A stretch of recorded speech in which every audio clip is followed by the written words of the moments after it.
Hello, my name is Faye Mudd, an Assistant Educational Psychologist at Gateshead Psychological Service. Welcome to this bite-sized session on how to manage uncertainty for adults. This session is part of the follow-on support for the Wellbeing for Education Return training. This session will briefly focus on what uncertainty is, how it may present, and ways that we can manage and support this. The COVID-19 pandemic has tested the boundaries of what we expect to be certain in our lives. For example, being able to see loved ones or planning for the future.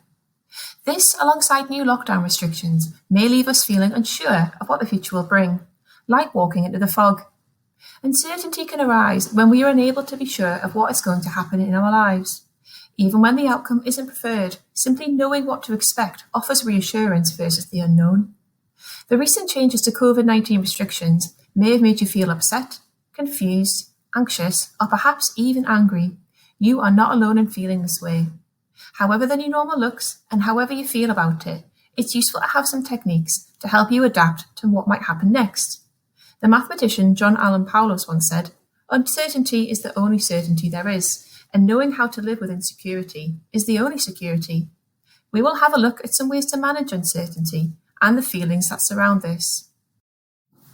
Acknowledge the situation and how you feel about it. Negative feelings are normal during these times. Give yourself space and time to reflect on your situation. Perhaps write thoughts down or talk to someone you trust. Research suggests that simply putting our feelings into words can help people recover control. Dance Girl's mantra, "Name it to tame it," can be a good way to remember this. Focus on what you can control. We all have much more control over what we do than how we feel. So perhaps set some practical short-term goals. Making a new daily routine, or maybe planning your meals for the week ahead. It can be helpful to reflect and acknowledge what's already working to support us, or perhaps did during the previous lockdowns.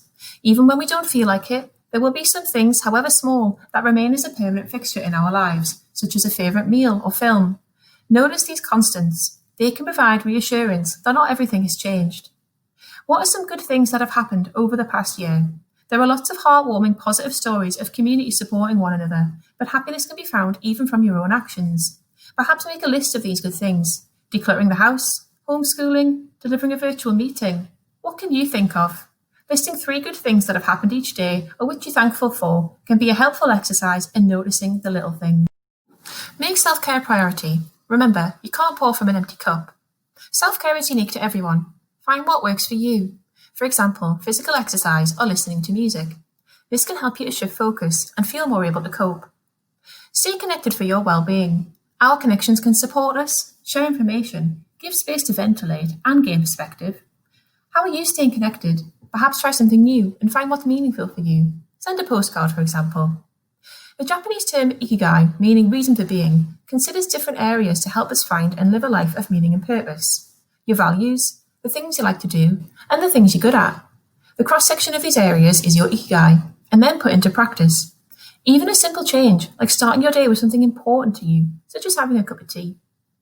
Be mindful of news and social media consumption. Perhaps limit your time on these. Cull those you follow to restrict negativity on your timeline, or even deactivate accounts for a short while if these are causing increased anxiety. Access reputable news sources and be wary of fake news. Be present in the here and now. Practicing mindfulness, grounding, and breathing techniques are all small ways you can align yourself to the present. If your mind spirals back to what ifs, bring yourself back to the current moment. Perhaps listen to a podcast or get some fresh air taking in nature. With restrictions changing frequently, it's important not to dwell on the past, fixate on the future, or become bogged down by things out of our own control. Do your best with what you have today. Take a moment to read this quote. You can pause the video if you need to. Mindfulness does not have to be complicated. Simply pausing, taking stock of where you are right now, and taking a few moments to focus on your surroundings can offer a moment of peace, security, clarity, and calm.